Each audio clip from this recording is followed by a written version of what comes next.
And here's the neat thing about the Great Awakening, Jimmy. What we've revealed in the first 40 minutes of this show only, we've revealed that there are spiritual changes happening, that the bodies of children today are being born with frontal lobes larger than, hundreds of years ago. I remember my youngest child, everybody knows about the soft spot in a child's head. Even 20 years later, after my first two born children, the baby is born with a soft spot, not the normal size of a quarter, but the size of a surface of a hard ball.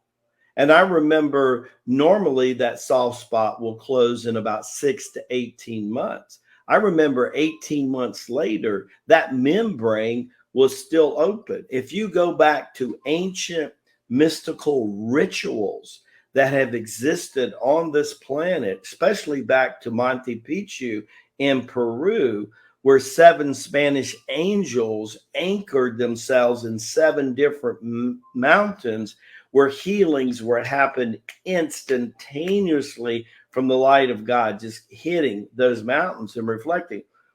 This was happening. They were, and even certain rituals, they would literally cut the membrane out and put disc in there to keep it from closing. So there are physical changes happening to our children being born.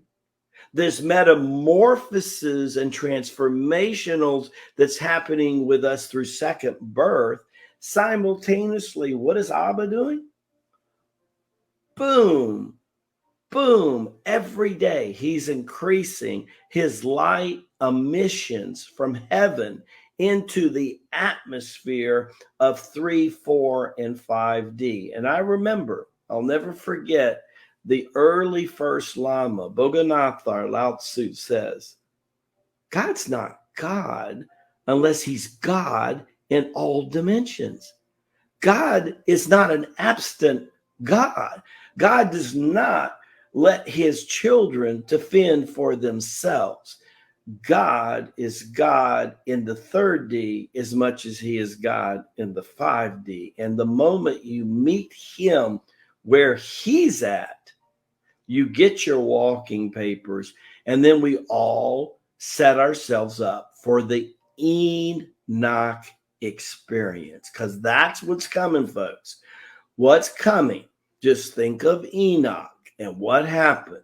He was a preacher of righteousness. And what does righteousness mean in the Lama series?